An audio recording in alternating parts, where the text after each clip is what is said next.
All the students एक बार फिर online class में सेकेंडरी क्लास के समस्त बच्चों का बहुत बहुत हार्दिक अभिनंदन करता हूं। ऑनलाइन क्लास में प्यारे बच्चों, जिस दिन एक घर में थे बास्केट लेसन आपको पढ़ाया गया था।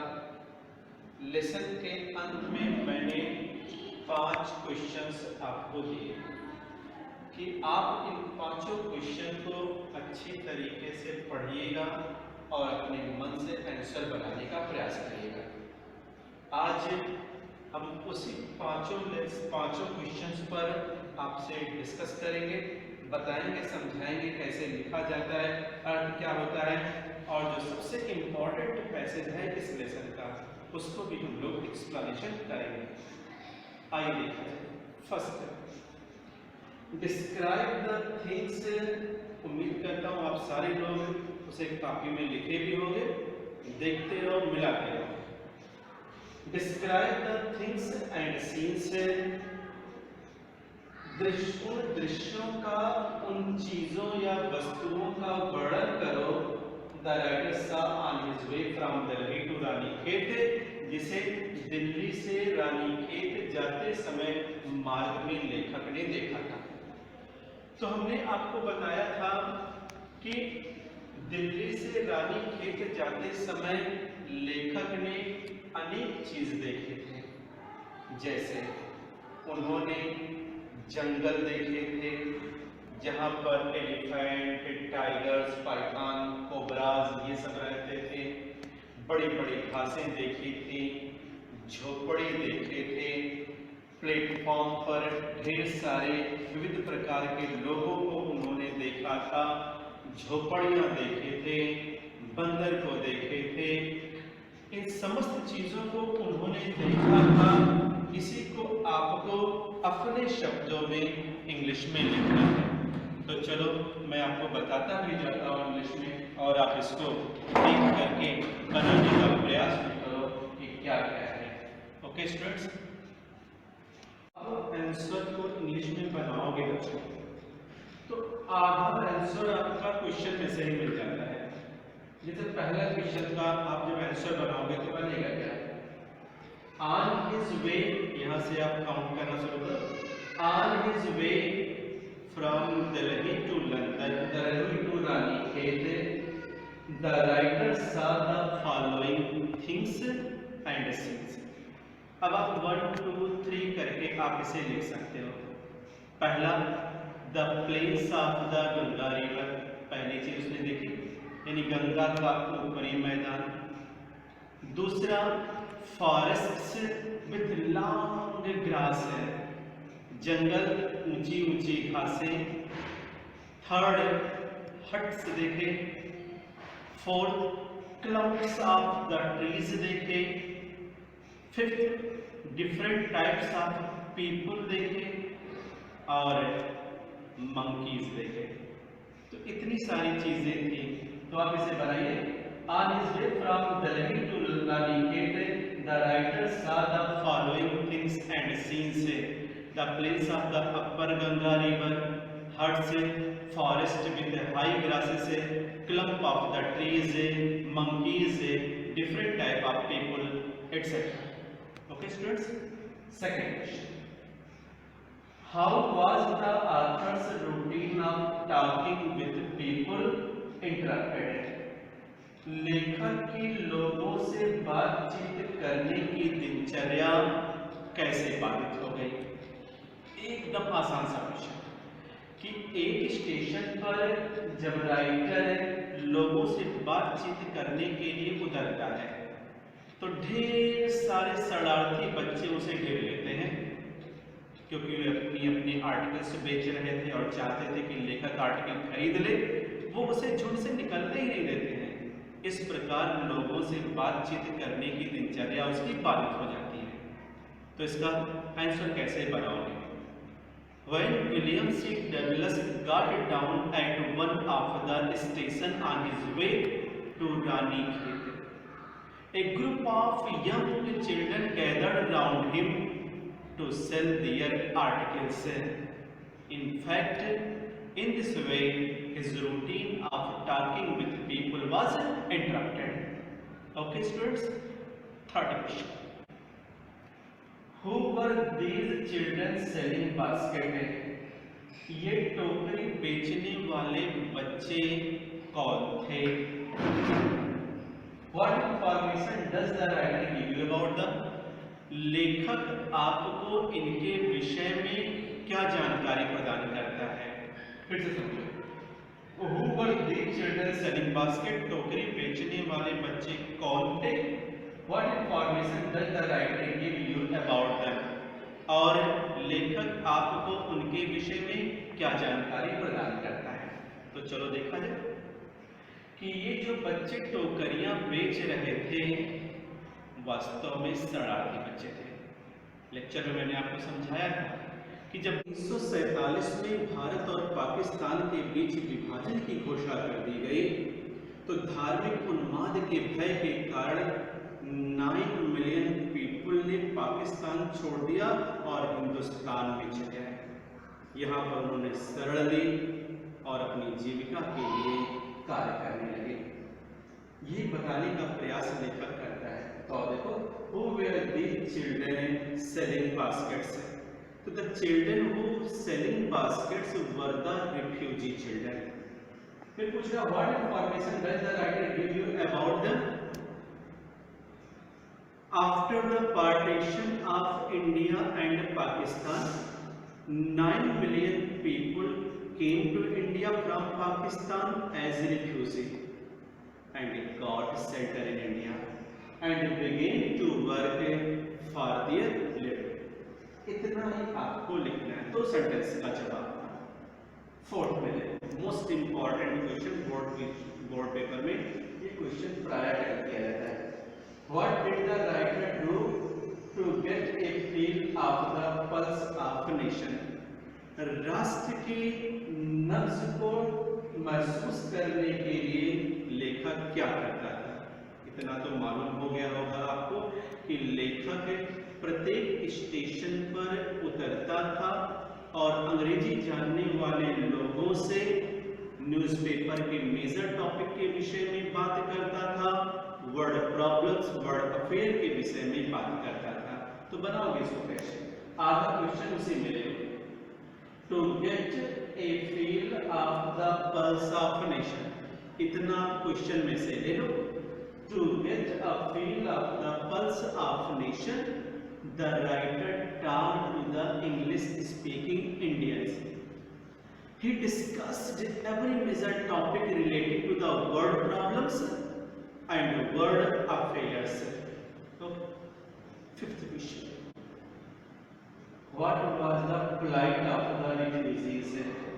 शरणार्थियों की दुर्दशा क्या थी? What were they doing for their living? और वे अपनी जीविका के लिए क्या कर रहे थे? इतना तो मालूम हो गया आपको, थोड़ा समझ लो फिर उसके जवाब को मैं बताता हूँ कि 1947 में जब भारत और पाकिस्तान के विभाजन की घोषणा हुई तो ढेर सारे शरणार्थी भारत आए। उनकी स्थिति बहुत दयनीय थी। वे झोपड़ियों में, कपड़े के बने हुए टेंट में, घर में रहते थे, थोड़ा सा पैसा कमा पाते थे और उन थोड़े से पैसे में उन्हें एक टाइम का दिन में भोजन मिलता था और वे लोग भारत में उसी छोटी सी जीविका को कमाने के लिए कोई मजदूर के रूप में कार्य कर रहा था, कोई किसान के रूप में कार्य कर रहा था और छोटे छोटे बच्चे अपने पेरेंट्स की मदद करने के लिए स्टेशन पर टोकरियां बेच रहे थे और विविध प्रकार की वस्तुएं बेच रहे थे। ठीक है, अब इसको देखा जाए क्या क्या है। What was the plight of the refugees? शरणार्थियों की दुर्दशा क्या थी? What were they doing for their living? वे अपनी जीविका के लिए क्या कर रहे थे? अब जब इसे बनाओगे तो करो क्या? Those refugees who came to India from Pakistan in 1947 were passing a very pitiable life, very pitiable condition. They lived in cloth and grass huts. They earned a very little money and these refugees had their food only once In India, for their living, they worked as farmers and laborers. Okay, students, ये 5 question आपके थे और 5 questions का ये आपको जवाब था जो हमने बताया। अब इस लेसन का जो सबसे इम्पोर्टेंट पंक्ति पैरा है, लास्ट पैरा है, उस पैरा को मैं आपको एक्सप्लेन करके बताता हूँ कि उसको कैसे एक्सप्लेन किया जाएगा। पहले मैं 4 लाइन के उस पैराग्राफ को बोर्ड पर लिख देता हूँ ताकि वो पैरा आपके सामने रहेगा तो आपको ज्यादा समझ में आएगा। Okay students, a girl with A basket का जो सबसे इम्पोर्टेंट पैराग्राफ है वो लास्ट पैराग्राफ है। आप लोग जो किताब लोगे तो आप उसमें देखिएगा सबसे लास्ट पैरा है। चूंकि किताबें आपके पास हैं इसलिए मैं इस पैराग्राफ को यहाँ पर लिख लिया हूँ और कैसे इसकी व्याख्या करनी है वो हम लोग देखते हैं, लेकिन पहले इसके अर्थ को देख लिया जाए। विलियम सी डगलस कहते हैं the people I saw in India, वे लोग जिनको मैंने भारत में देखा, दोज इन द विलेज, वे जो गांव में रहते थे, as well as those in high offices, साथ ही साथ वे जो ऊंचे कार्यालयों में यानी बड़े बड़े सरकारी पदों पर कार्यरत थे, had both pride and liberal sense of decency and citizenship. उन दोनों में नागरिकता और शिष्टता की जीवंत भावना थी और गौरव था, अभिमान था। They also had passion for independence, उन लोगों में स्वतंत्रता की तीव्र भावना थी। Passion means strong feeling and emotion of the heart. This beautiful child, यह सुंदर लड़की, वो 9 साल की शरारती लड़की, बॉर्न स्कॉलर, जो गंदगी में पैदा हुई, स्कॉलर मीन्स स्लम, गंदगी, एंड पॉवर्टी, जो निर्धनता में पैदा हुई थी, uneducated in both grammar and manner, जो आचरण और व्याकरण दोनों से अशिक्षित थी, अनजान थी, had given me a glimpse of the warm soul of India, इसने मुझे भारत की जीवंत आत्मा, महान आत्मा की एक झलक दिखला दी थी। ये आपका पैराग्राफ है, इसी को हम लोग को व्याख्या करना है। तो पहले हम लोग इसका रेफरेंस देखते हैं क्या है। हमने आपको समझाया भी था पढ़ते सेक्शन में कि रेफरेंस में यानी संदर्भ में लेसन का नाम और राइटर का नाम लिखना रहता है। तो एक बार मैं यहाँ पर रेफरेंस लिखता हूँ और आप लोग उसी के अकॉर्डिंग हर लेसन का रेफरेंस लिखोगे। This paragraph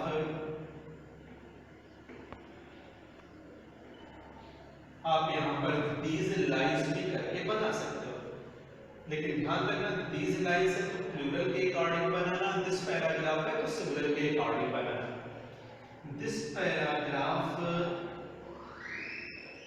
has been taken from the lesson, single comma में लेसन का नाम और हर शब्द capital, a girl with A basket, single comma closed, underline कर दोगे,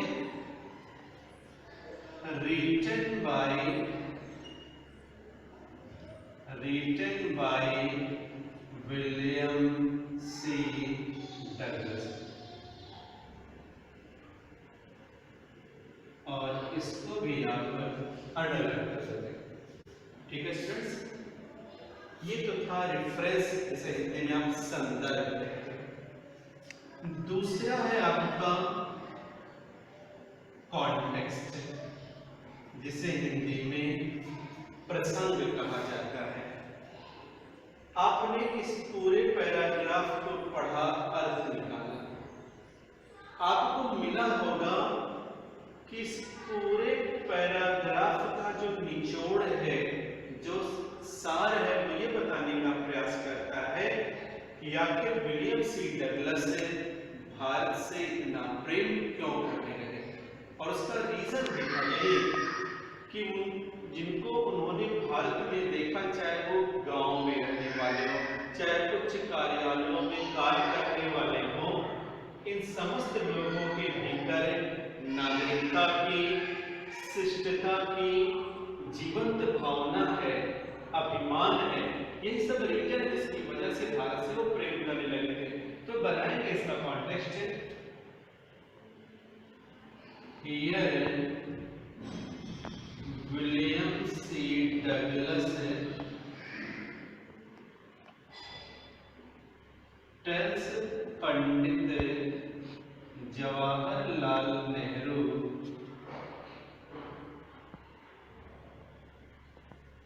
why he had fallen in love with India। ये इसका कॉन्टेक्स्ट हो गया। यानी यहां विलियम सी डगलस पंडित जवाहरलाल नेहरू को बताते हैं कि वे भारत से प्रेम क्यों करने लगे। तो ये इस पैराग्राफ का रेफरेंस और कॉन्टेक्स्ट। अब एक्सप्लेनेशन देखते हैं। एक्सप्लेनेशन अब बहुत ही आसान होता है। जो पैराग्राफ में दिया गया रहता है उसे आप पढ़ लो एक बार, और उस पैराग्राफ को आप अपने शब्दों में लिख दो, वही आपका एक्सप्लेनेशन होता है। तो इसको करना कुछ नहीं है, ये पूरी जो आपकी 5 लाइन का पैराग्राफ है, इसे आप अपने शब्दों में लिख दें। देखो मैं लिख के बताता हूं कि क्या है इसका अर्थ है। और आप व्याख्या को देखते हैं, कैसे एक्सप्लेनेशन करते हैं। आप इस बात को, मंत्र को हरदम याद रखना कि जो भी पैराग्राफ प्रोज में दिया जाएगा, आप उसी पैराग्राफ को अपने लैंग्वेज में लिख दोगे, वही व्याख्या होगी। आइए देखें क्या लिखे हैं व्याख्या। इन दिस पैराग्राफ, इस पैराग्राफ में द राइटर सेज दैट, ये writer means William C Douglas है। विलियम सी डगलस कहते हैं कि he had seen different type of people in India। उन्होंने भारत में विविध प्रकार के लोगों को देखा। जैसा कि आपने पढ़ा था लेसन के शुरू में, हिंदू, मुस्लिम, सिख, ईसाई, porters, hawkers, beggars, different type के लोगों को उन्होंने भारत में देखा। यहाँ पर those people who worked in high offices at very important posts, वे जो ऊंचे ऊंचे कार्यालयों में, बड़े बड़े पोस्ट पर, उच्च सरकारी पदों पर कार्य करते थे। As well as those people who lived in villages, साथ ही साथ वे लोग जो गांव में रहते थे। यानी जो ऊंचे ऊंचे पदों पर हैं, वो शिक्षित हैं, उनके पास धन है, उनका लिविंग स्टैंडर्ड ऊंचा है, उनके पास स्वास्थ्य, शिक्षा, चिकित्सा सब है। लेकिन जो गांव में रहते हैं, जो अनएजुकेटेड हैं, जिनके पास स्वास्थ्य, शिक्षा, चिकित्सा, सड़कें सबका अभाव है, वे सभी possessed good behaviour and good feelings of citizenship. उन सभी में नागरिकता की अच्छी भावना और अच्छा व्यवहार है। ऑल ऑफ देम, वे सभी, चाहे वो शहरी हो, चाहे वो ग्रामीण वासी हो, चाहे उच्च कार्यालयों में काम करने वाले हो, चाहे खेतों में काम करने वाले हो, had ardent desire for freedom, सब में स्वतंत्रता की प्रबल भावना है। The beautiful 9 years old little girl, वह सुंदर 9 साल की शरणार्थी लड़की, who was selling baskets, जो टोकरियां बेच रही थी, जिसने लेखक को मजबूर कर दिया था टोकरी खरीदने के लिए। Got birth in a very dirty place, जो बहुत ही गंदे स्थान में जन्म ली थी, and had nothing to survive, और जिसके पास अपना वजूद बनाए रखने के लिए कुछ भी नहीं था। शी वॉज क्वाइट इलिटरेट, जो पूर्ण रूप से निरक्षर थी, and had no knowledge of grammar and manner, जिसे आचरण का, जिसे व्याकरण का कोई ज्ञान नहीं था। She showed him the warm glimpse of Indian soul, उसने लेखक को भारतीय आत्मा की एक जीवंत झलक दिखला दी थी, और यही कारण था कि लेखक विलियम सी डगलस भारत से अत्यधिक प्रेम करने लगे थे। प्यारे बच्चों, ये था आपका a girl with A basket के अंतिम एक्सट्रैक्ट का रेफरेंस, कॉन्टेक्स्ट, एक्सपेंशन। मैं थोड़ा किनारे बताता हूँ, आप इसका चाहे स्क्रीनशॉट ले लो, चाहे आप पॉज कर लो, इसको आप अपनी कॉपी में राइट डाउन कर लीजिए और इसको तैयार करने का प्रयास करिए। नेक्स्ट लेक्चर में हम पोएट्री सेक्शन का पहला lesson character of a happy life sir Henry Wotton पे डिस्कस करेंगे। तब तक आप लोग इसको आप देखिए, स्वस्थ रहिए, घर में रहिए और अपने आप को कोरोना से दूर रखिए। ओके स्टूडेंट्स, शुभ रात्रि, गुड नाइट।